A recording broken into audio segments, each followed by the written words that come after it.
Hey everyone, it's Rose Crystal, and I am back with another Danganronpa Trigger Happy Havoc episode. Last time we did the investigation where we discovered that 2 bodies had already disappeared, but we quickly found them, and going on from the investigation, it doesn't seem it's going to be as straightforward as it seems, and well, it's Danganronpa. Nothing is ever straightforward in this game. But anyway, let's begin. Alright, hold on. Okay, let's begin. Sorry, my thingy moved up, the screen recording, whatever. I didn't know it could do that. So now you'll get like a full screen picture. Everyone had heard Monakuma's proclamation, and they got gathered by the red door. And as soon as we were all there... Monokuma appears! Okay, 1 is bad enough. 2, he's multiplied? Wrong! Nope, not multiplication. Just looks that way because it's of an illusion. I'm moving so fast with the thing, it looks like I'm multiplied. Can't keep on showing us a real Monokuma. Can we just get in the elevator already? Boy, tough crowd. If you're not playing along, stop talking. We're not here to play with you. Okay. Okay, fine. Hey! If everyone's here and ready to go toward the pain train, elevator. I'll see you guys down there. Let's go. Okay then, shall we? Please! Oh, hold on, I'm not mentally prepared yet. What the heck? You'll never be mentally prepared. You can't run away anymore here. You're gonna pay for your sins. What the heck? I told you already, I didn't do it. We're serious. Never mind, did you find the other costume? Or the notes? Well, we found a note. We don't know if it was his. How unfortunate. Didn't see me have our culprit. Oh. Hey. This isn't the place to talk about it. Save recreation when he gets to the courtroom. That's right. Okay, let's get down there first and the story can really begin. Yeah, good idea. That's right. I have to. I have to do it. I can't let them kill Fumi and Taka get away with it. Everyone who's still alive. The 2 that lost their lives.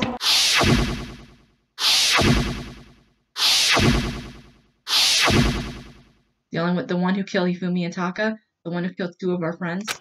The killer is... someone right here! I took one last deep breath and exhaled slowly. I began to walk toward the elevator. Once everyone was aboard, the doors closed on their own, and the steel box began to move. The clunking of the elevator kept us company as we fell further and further down. There's no going back. So we said all of this, we couldn't go anywhere. I'm not sure how long it was for the elevator to finally came to a stop. The elevator door slid open, opening up onto a cruel fate. When I see all of you gathered together like this, I really saw a few of you there are left. Your school is slowly reaching its climax. Just the worst. Only because of you. Why? Why are you making us do such cruel things to each other? What? What? What? You really hate me so much? I'm so cute. Come on. Stop giving me out to begin the trial. Don't rush me. Of course I'm gonna start it. I'm gonna like save you right after that last job. This commercial break. I never pulled out on you like that. Okay, let's begin. Give me your assigned seats. And so the curtain opened up once again. A deadly judgment, deadly deception, a deadly betrayal. Deadly middle, deadly defense, deadly fate, deadly black trial. Alrighty, let's go. Alright, let's set skills because I got envious influence. Increases the influence gauge by 5. Oh, dang, I gotta remove something because it uses 4 SP. Nah, I'm already out. I just overcounted. Steadies your aim a little. I want to keep that in.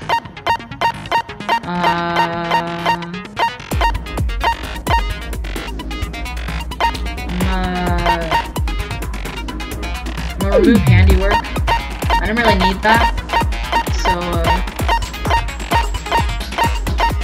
go to envious influence. Okay. So let's just save over that real quick.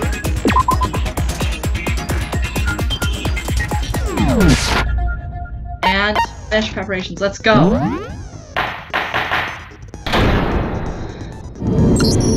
Let's begin with a basic explanation of the class trial. So, your votes will determine the results. If you can figure out who done it, then only they will receive punishment.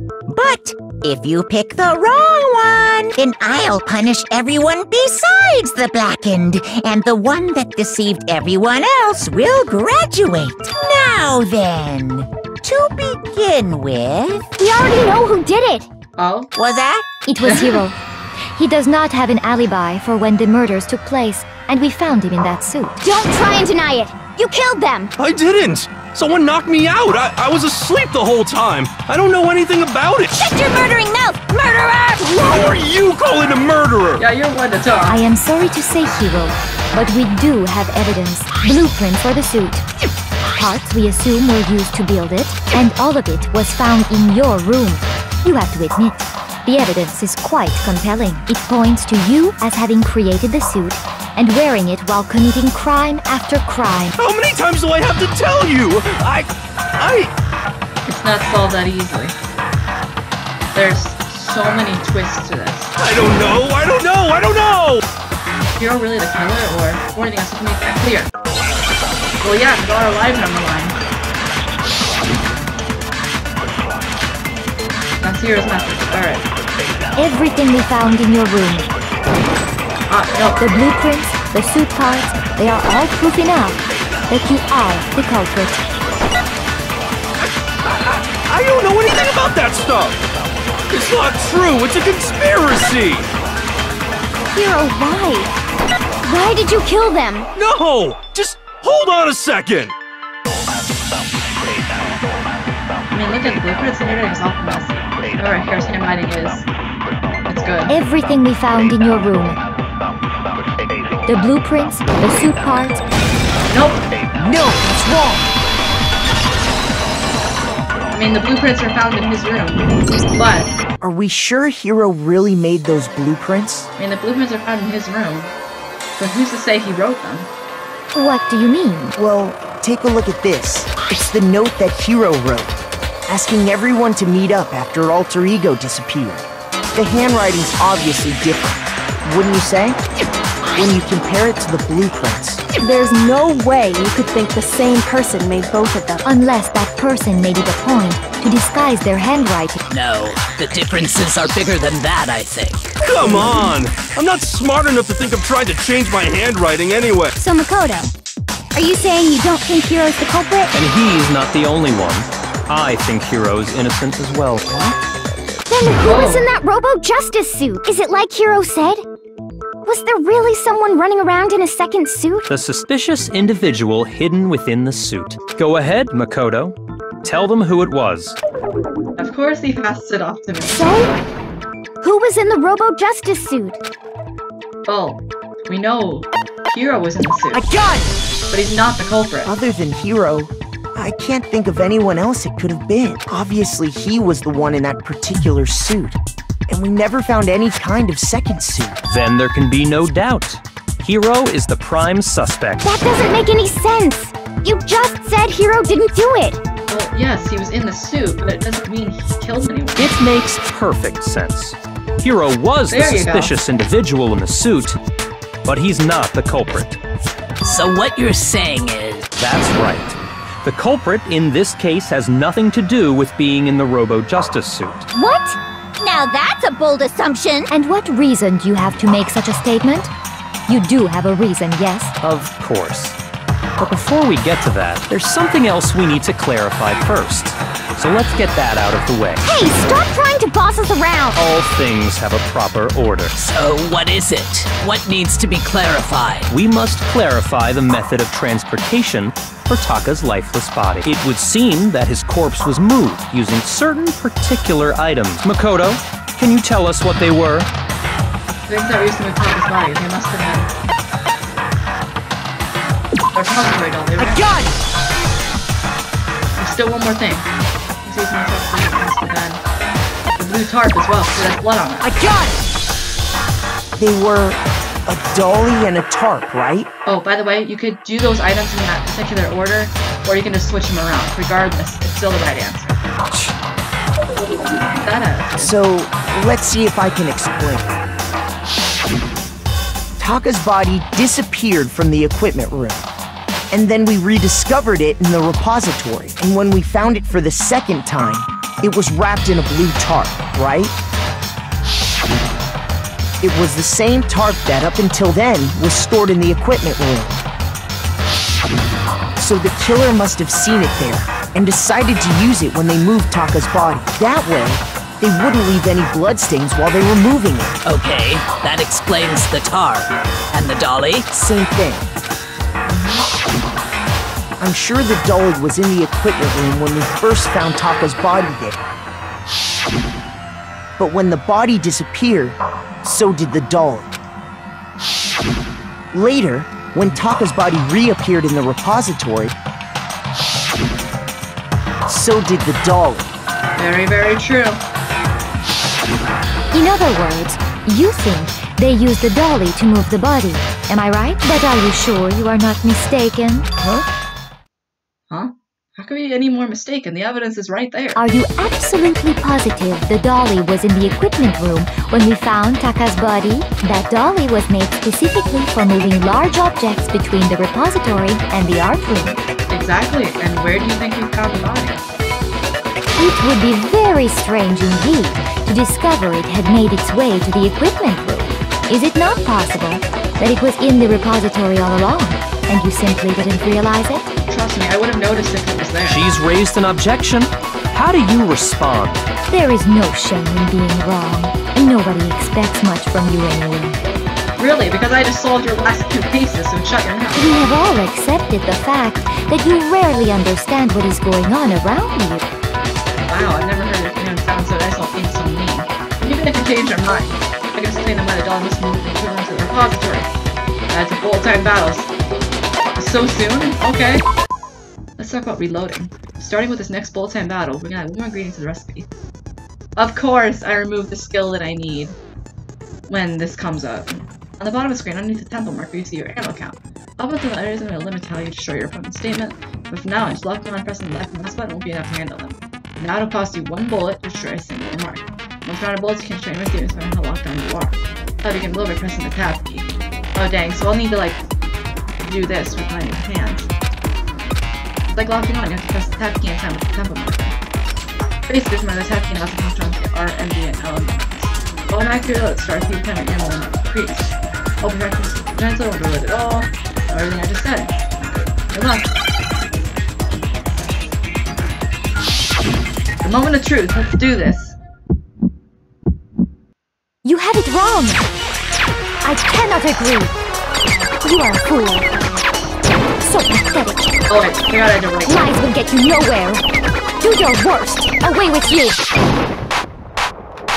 You miserable wretch! I cannot agree. You are a fool. Lies will get you nowhere. Do your worst, you miserable wretch! You have it wrong! I cannot agree! You are a fool! Oh, better. He was not lies will get you nowhere! Do your worst! Away with you! Okay. I cannot agree! This Well, should you're prove gonna it! agree.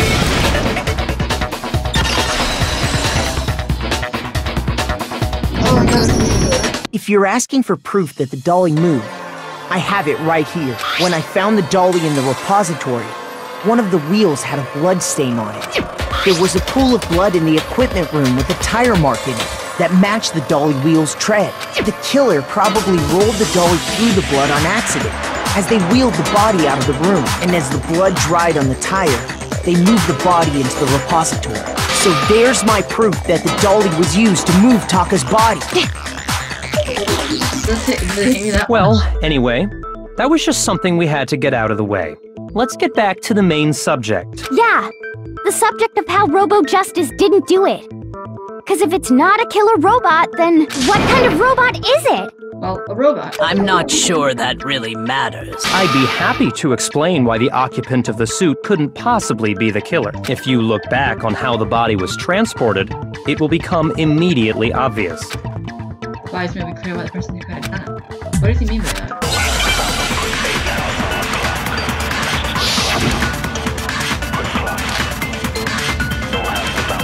As we know, Taka was killed in the equipment room. And from there, The body was moved to the repository, correct? Yeah, the culprit wrapped the body in the tarp, then loaded it onto the dolly and wheeled it off, right? Now, keep in mind that the dolly doesn't have a handle. Well, yeah, but even without a handle, all you'd have to do is Bend over. No, that's not possible. No, that's wrong. Because you were the one in the Robo Justice costume, right, Hina? You're Well, absolutely no. right that you could push a dolly without a handle if you stoop down low. What I mean by that, I know Hiro was in the costume, but Hina was the one who tried it out, right? And she confirmed that. But if you were wearing that suit, do you think you could actually get into a position like that? What do you mean? Think back to what you said when we were all checking out the suit together. Remember? Yeah, so he's got anyone this thing. Playing it with me. Not to mention, you totally can't bend at the waist. It's pretty obvious oversight. And you said we could bend over, but we can't. Because you told us that we can't bend at the waist. When you're in that suit, not only can you not see your feet, but you can't even bend at the waist. Am I right about that? Now that you mention it, yeah. There you go. It seems like it'd be awfully hard to push that dolly if you couldn't bend over. Well, what's to stop you from simply pushing the dolly with your feet? When you can't even see your feet? You really think someone could kick the dolly all that way? Yeah, it'd be totally impossible! Not that I can say for sure myself. On top of that, if you were wearing such a rigid, cumbersome suit, it's very unlikely you would have the dexterity to go about wrapping the body in a tarp. Well, I mean, isn't that just a matter of taking off the suit when you're ready to move the body? That's what it's supposed to be because you can't take it off by yourself. I got it! I don't think taking off the suit was an option. If you remember...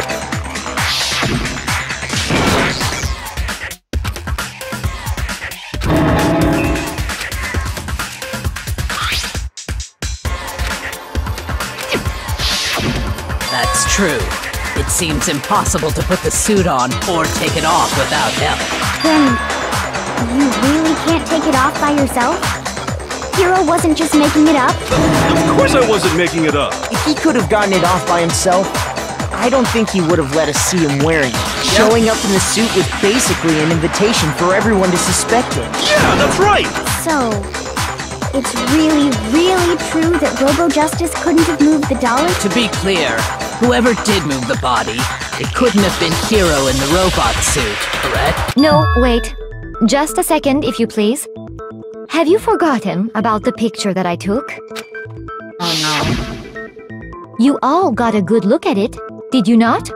The image of Hifumi being dragged away by Robo Justice? If whoever was in that suit is not the culprit, how do you explain that?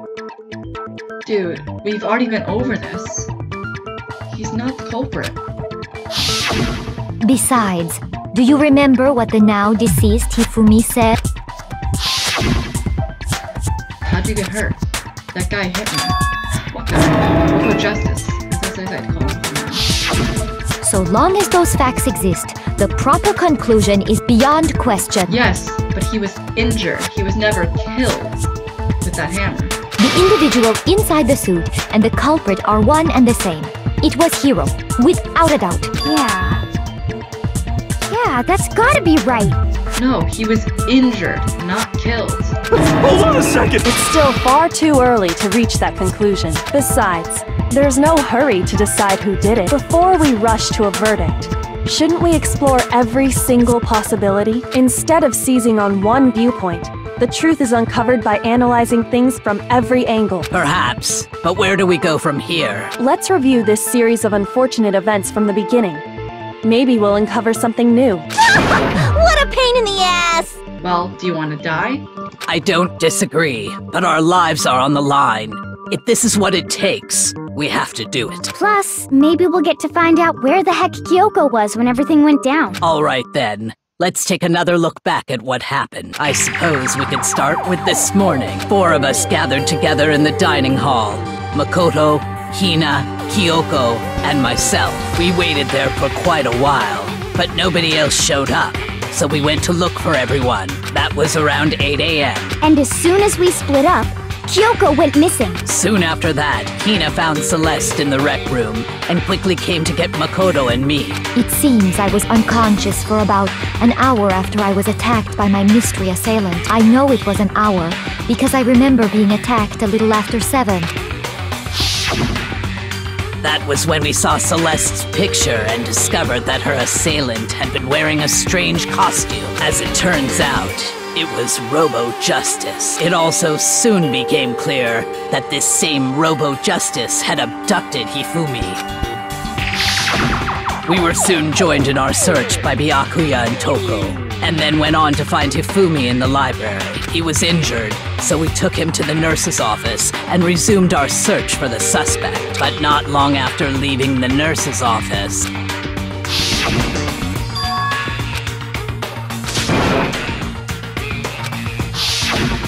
when Celeste told us that, we decided to split up and search the second floor. And soon after that, I saw someone moving around on the 3rd floor, and I yelled out to everyone as soon as I did.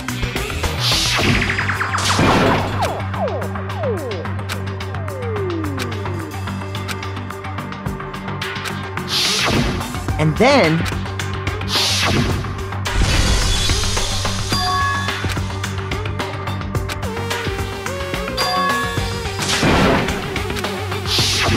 At that point, we decided to divide up into 2 groups. Celeste, Hina, and I went back to the nurse's office, while Sakura, Byakuya, and Toko chased after the suspect.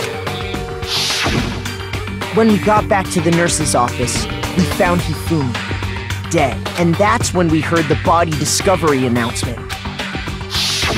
I left Celeste and Hina there and headed back to the 3rd floor to let the others know what had happened.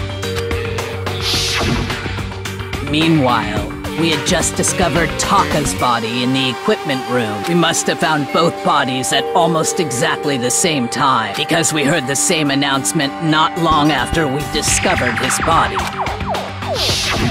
And that's when I told you guys about Hifumi. Then the 3 of us headed for the nurse's office. But right after we left the physics lab, we ran into Celeste, who'd arrived after us. And she told us something very surprising. We rushed back to the nurse's office and saw that she was right. Then we remembered we'd left Toko passed out in the equipment room, so we hurried back again.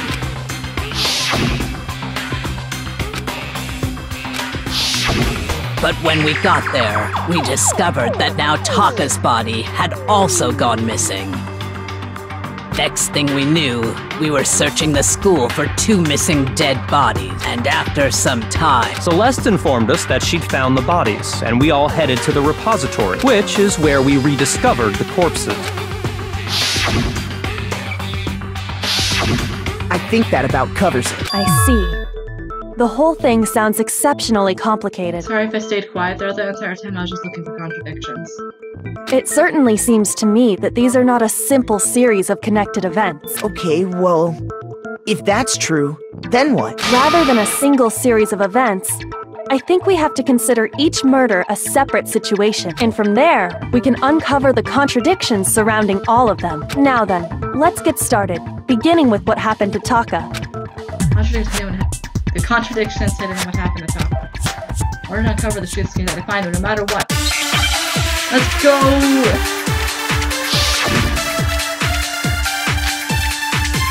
Alright, truth flashback time. So, regarding Taka's death, I wonder if he died before Hifumi, or perhaps it was after? We already know what order they were killed in. Taka came last. Oh, I mean... What makes you say that? Because of the numbering of the Justice Hammers. It's true that Hifumi was killed with Justice Hammer 3, while Taka's death came from a swing of Justice Hammer 4. See? So it's obvious Taka came after. Numbers, but are they really using that order? So, regarding Taka's death, I wonder if he died before Hifumi, or perhaps it was after? We already know what order they were killed in. Taka came last. What makes you say that? Because of the numbering of the justice hammers. Are you right about that? No, that's wrong. I think not. Hold on. There's no reason to assume that the hammers were used in the same order as their numbers. If anything, that's just another way the killer tried to disguise their actions. So you're saying the culprit wanted us to think the hammers were used in order, but in reality, Taka was killed before Hifumi? Okay then, let's see the proof. I don't think it was Taka was killed before Hifumi. Or at least what time he must have died. Okay, let's do this.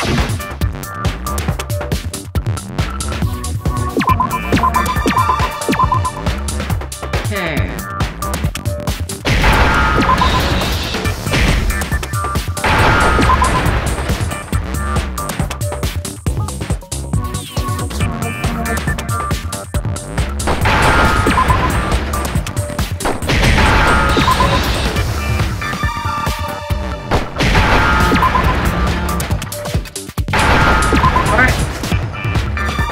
Now I understand!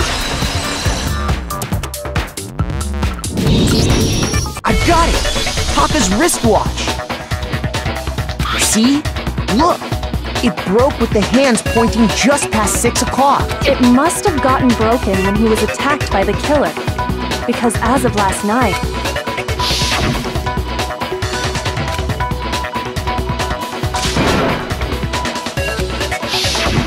so if it wasn't broken after 6 last night, then he must have been attacked around 6 this morning. And that would be his official time of death. But if that's true, then he was killed well before Hifumi. And before Celeste was attacked this morning, which happened around 7. That's right. Taka was killed before any of the other incidents took place. There you go. There's your contradiction. Contradiction revealed. Phase 6. This trial's a little bit longer, but we're gonna go a little bit longer. That simple fact slipped past all of us.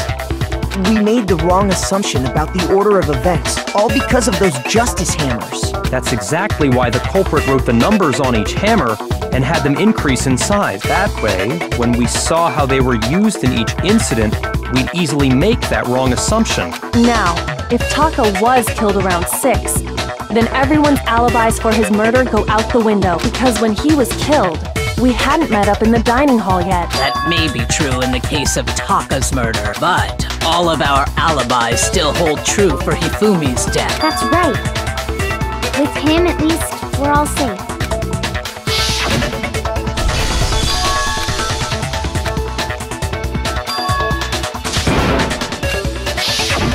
When we heard Hifumi screaming, we were all together. Except for Hiro and Kyoko. Then we all ran down to the nurse's office, and that's where we found his body. That's totally true! We're all in the clear! Oh, I know!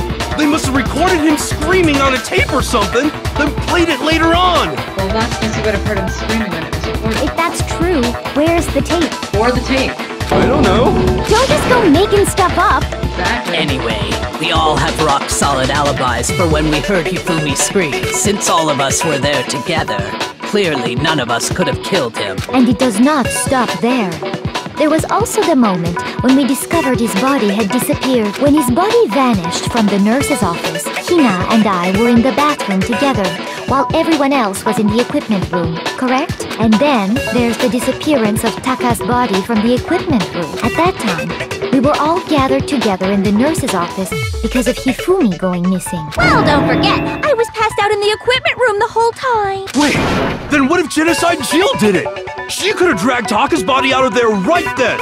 Again, she was unconscious. Even if she could pull that off, there's no way she could have done the same with Hifumi's body. That's true. Because, as we just established, she was passed out in the equipment room when his body disappeared. Besides, I didn't do either of them anyway! In other words, it is impossible that any of us could have killed Hifumi or moved either of their bodies. On the other hand, Hiro and Kyoko had disappeared, so they most certainly could have done those things.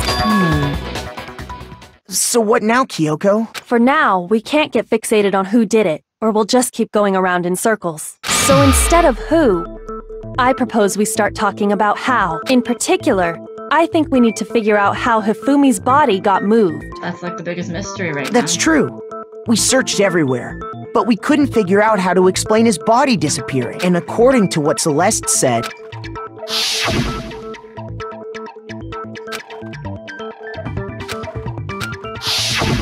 his body apparently disappeared in the 1 minute her and Hina took their eyes off of it. But to carry that much weight from the first floor up to the third in that short amount of time? Oh man, yeah! There's no way! It'd be impossible! Well, yes, true, but... Well, what if I told you there was a way to make the impossible possible? What? How? If the dead body were to move itself. What? No! The dead body moved on its own? He was alive? No! Not another... ghost! I don't think it has anything to do with the occult. I think what she's implying is we thought Hifumi was dead, but perhaps in reality he was still alive. He was... alive? Yeah, that's the only way it could have happened, because one of us can move his body, but he can move his own body. Are you saying Hifumi wasn't carried out of the nurse's office, but simply walked out on his own? But I mean, we found his body. He was dead. Perhaps he was simply playing dead. That... it isn't possible. Hifumi's still alive. Is it really possible? Let's follow up on that.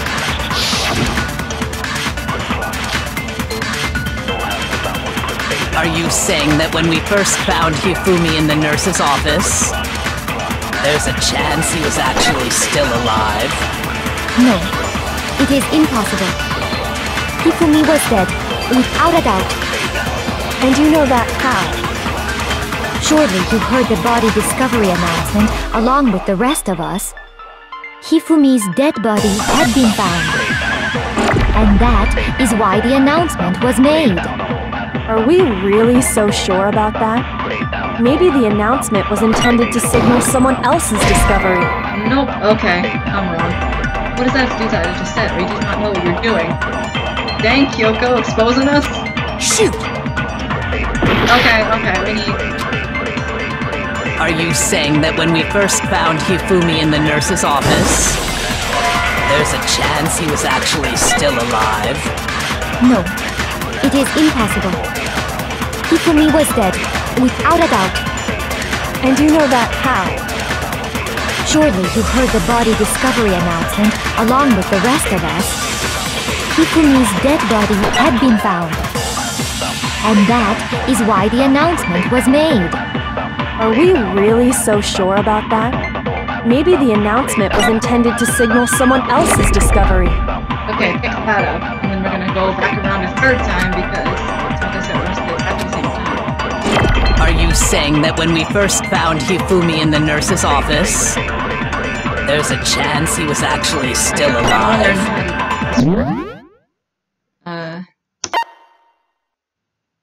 Control key, so why isn't it? Hifumi was dead, Okay, and you know that. Surely you heard the body discovery announcement. Hifumi's dead body had been found. No! And that is why the announcement was made. Are we really so maybe the announcement was intended to signal someone else's discovery? No. Dang it, I hit the wrong button. Are you saying that when we first found there's a chance he... No. Hifumi was dead, and you know that. Surely you heard the body that Hifumi's dead, and that is... Are we real? Maybe the announcement was intended to signal someone else's discovery. Oh. Goodness gracious, I am... Are you saying that when we first... there's a chance he... No. Hifumi was dead, and you know that. Surely you heard the body that Hifumi's dead, and that is... Are we real? Maybe the announcement was intended to signal someone else's discovery. Okay. Now that I got it. Are you saying that when we first found there's a chance he... No. Hifumi was dead, and you know that. Surely you heard the body discovery of Hifumi's dead body had There we been go. found. No, it's wrong!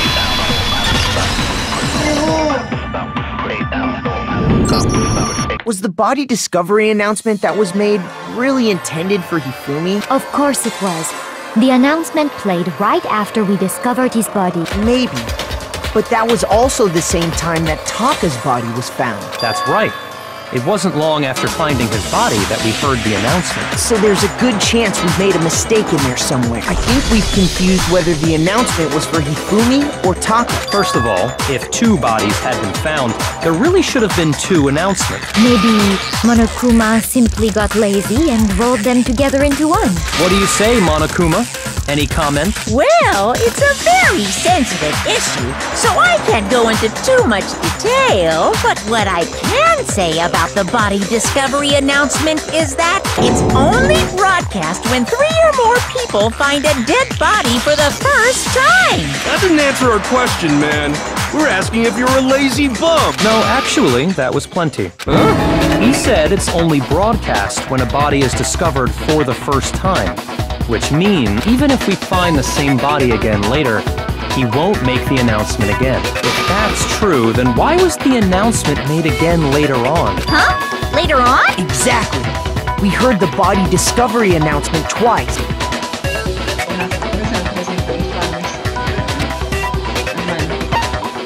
I got it! We heard it a second time in the repository, when we rediscovered the 2 bodies.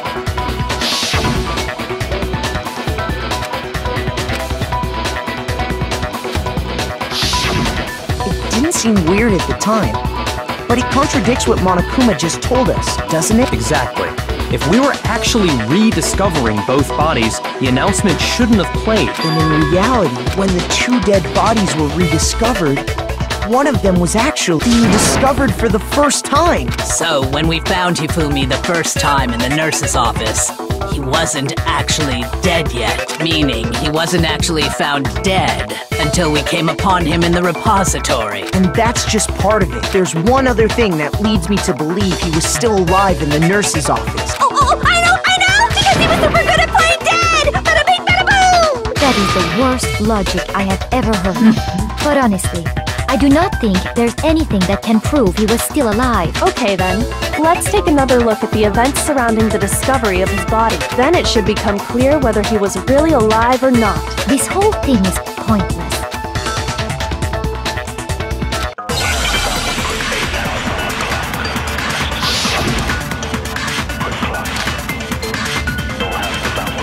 Well, here's one thing we do know. The first time we found Hifumi's body was in the nurse's office. And then, while me and Celeste were in the bathroom, his body disappeared. And the next time we saw his body, it was in the repository. What the heck? I didn't even hit that. But when you compare his body before being moved and his body after being moved, other than the change in how it was positioned, there was no notable difference.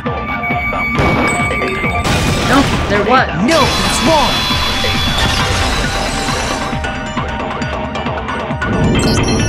In fact, there was one clear difference between Hifumi in the nurse's office and the repository. His glasses. That fact alone proves that he was only playing dead in the beginning. Perhaps you'd like to fill the rest of us in? When we found Hifumi in the nurse's office, his glasses were covered with blood. But when we found him again later in the repository, they were spotless. And I found the item he used to wipe them clean in the nurse's office trash can. Well, that's pretty obvious. Glasses cleaning. I got it! It was a glasses cleaning cloth featuring a certain cartoon mascot. One look at the bloodstain on the cloth should make things clear. This piece of cloth was used to wipe Hifumi's glasses clean, and the mascot on the cloth is the same one that's on the digital camera, right? And whose digital camera was it? Hifumi's, of course. The character was Princess Piggles. From Demon Angel Pretty Pudgy Princess, I think. I highly doubt anyone but Hifumi would have brought something like this to school. I see your point. And the only people here who wear glasses are... I wouldn't be caught dead using a tacky piece of garbage like that. I mean, I wear glasses, but I'm not in the game. A few tissues is all I need to keep my glasses clean. Then there's no question. It belonged to Hifumi. So what you're saying is, What exactly? What I'm saying is, the blood on his glasses was wiped away using his own glasses cleaning cloth. Even if that is true, it does not mean he wiped the blood off himself. But who would benefit from a clean pair of glasses other than the glasses owner? That's a good point. And it must have been him, right? So let's assume that Hifumi was still alive in the nurse's office. He pretends to be dead. Then when he's alone, he wipes his glasses clean so he can see. Alright, save again.